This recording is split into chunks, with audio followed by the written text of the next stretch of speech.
Hello guys, welcome to TongueFungus. We are your hosts Niko and Matt. Today we have a different video for you guys. It's kind of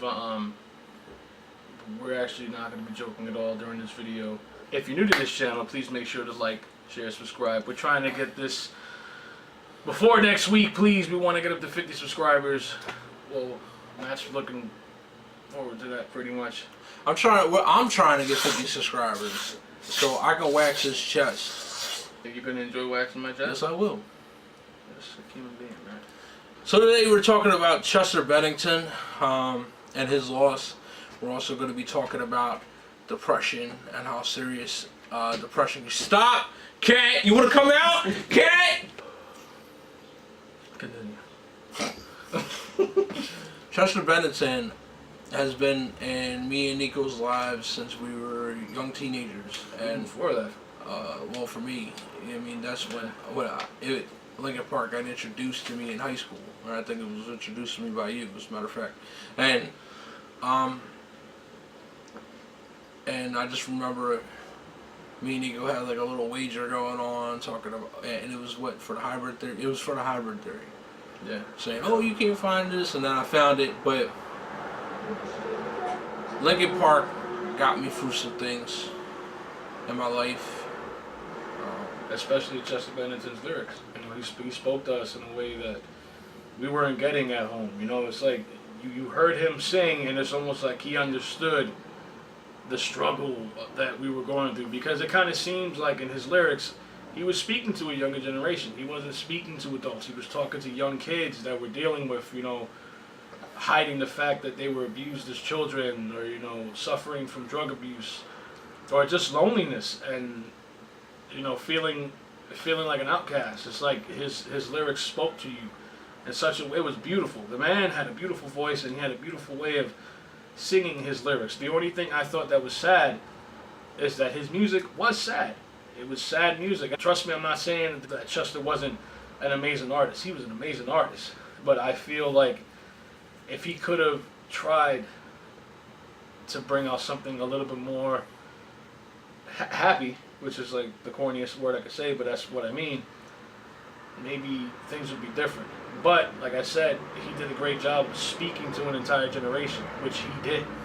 You know, not saying the whole band didn't have a part in it, but Chester Bennington's voice and his words just, they stuck with people. They claimed. He's been depressed, and yes, he's been suffering through his whole life, and he experienced, like, that's something what people don't realize about depression is it is kind of like a disability, because it does disable you, and it's not like some people that never had depression, they think it's easy. Well, just snap out of it and go out, and it's not that easy. I've battled with depression my whole life, and I can tell you, it's an illness. It's like a mental illness. And depression isn't just like what you see on the TV. Depression could be a lot of things. It's basically an unavoidable state of mind at times where, like, you're at your lowest low, you know. And with Chester Bennington, the fact of the matter is he had a very bad, like, recipe in his life. Like, he was depressed. He was, like, pressured in this band to be the best that he could be, which, from what I've seen, he has been trying.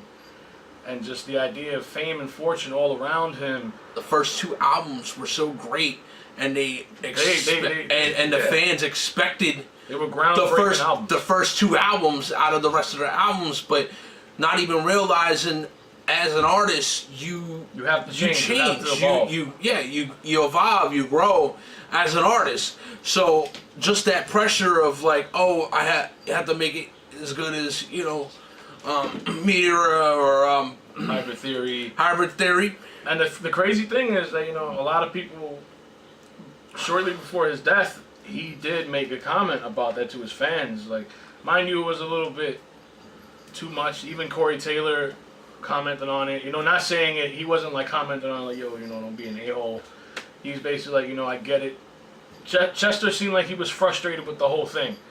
And, you know, he was basically telling fans, you know, you got to move on, which is the truth. You know, people have to move on. Let's not forget, just a few months ago, he lost a good friend who was Chris Cornell, who was the lead singer of Soundgarden and Audio Slave, and he just to top all that off, whether it was suicide or not, a depressed man going through these things, or a depressed woman, depressed child, doesn't matter. It's going to amplify the effects. And basically what we're trying to say in this video is that if you are dealing with depression, if you know someone that's dealing with depression, if you know someone that's having suicidal tendencies, that think that the world is just better off without them, if you're going through that, please talk to someone. Please speak about it. Get it out there. Don't hold it in. If you know someone that is going through it, please put your hand out and help. One of your friends or loved ones, or even a work colleague or someone is talking about suicide, don't take it lightly. You know what I mean? Because normally it's like a cry out for help, and so don't take it lightly and just brush it off. Like, and here's the thing: half the time when a person says the word suicide and they say they've been thinking about it, sometimes, as sad as it is, they are just saying it for attention. But even if you know they're saying it for attention, remember that sometimes these people are serious and they're gonna go through with it. You know, so it's like it's you know, as weird as it is to say, it kind of becomes your responsibility at that moment, and it kind of puts their life in your hands. That if you hear someone say something like that or even joke about it, it doesn't matter because it's not a funny subject. Get them help or try to help them. Believe it or not, the world isn't better off without you, because you have family and friends that do care. And even if you feel like you don't, you can make that happen. It's a lot easier to tell someone to go talk or something like that, but we're not just telling, we're pleading with people out there right now. Please, if you are going through this, please get away. Reach out to somebody. Just know the thought of when you, because I've been through there. I had suicidal thoughts. I've been depressed. I know what it's like, but there are tools that you can use to get through it. The thing is, you have to, the tools that you learn, you got to actually practice, and you will get better. You know what I mean? And when it comes to someone with depression going through it, it seems like it's like an everyday struggle. You know what I mean? And then after a while, it starts to become routine, and then you start to embrace it, and it's like an everyday thing now. And then there's times where you'll get sad and all that, but you'll remember the tools that you have and that you can practice. Keep in mind the people and your surroundings. If you're in a place where these people are depressing you, or like in some way you're just being more depressed because of your surroundings, get out of it. You know, and again, like we just said, it's easier said than done. But honestly, get away from it. We were at a point in our lives years ago when we were around people and things that just kept us sad and kept us, you know, feeling like there's nothing more. But you have to. It's hard. It's hard because, like he said, it becomes a routine. And people you think you care about, and I'm not saying that you don't care about them, but people that you care about that aren't doing right by you, that's a routine you got to break out of. A lot of negativity you got to break away from. There's people that you love, that you call your family, that you call your friends, that are negative and that you need to get away from, because the negativity is not helping you at all. You need positive. You need people to speak life into you. And the thing is, what you need to understand is, if you're thinking about committing suicide, you are loved, you are cared about, and I know sometimes you might be out there searching for it and no one's showing it, but like the sad thing is, a lot of people don't realize what they have until it's gone. Suicide is a selfish thing to do. A permanent solution to a very temporary problem. You know what I mean? That you can work on. And guys, just know, like,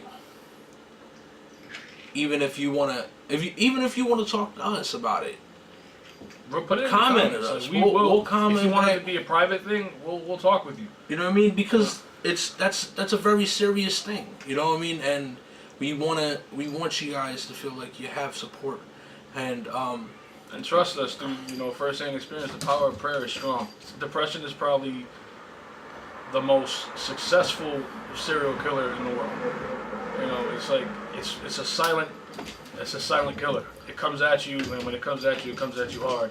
Life isn't always going to be a happy experience. You're going to have your sad moments and your bad moments. Just know that it's worth living. There isn't happiness without pain. And you want to appreciate there is a success without struggle. You know, he's going to be sorely missed. Sorely missed. World over. Guys, we thank you for watching. Please give us a like, share, and subscribe to our channel if you're new to our channel. We are going to put suicide hotline phone number right over here, like around across the bottom. We're also going to leave it in the details below. It will be in the entire video from beginning to end. We want whoever's watching this, if you're going through something, please call. Like he said, you know, comment us, talk to us, we'll speak to you, that's all we can do to help, but we'll do our best to help you. And Thank you guys. Thanks guys.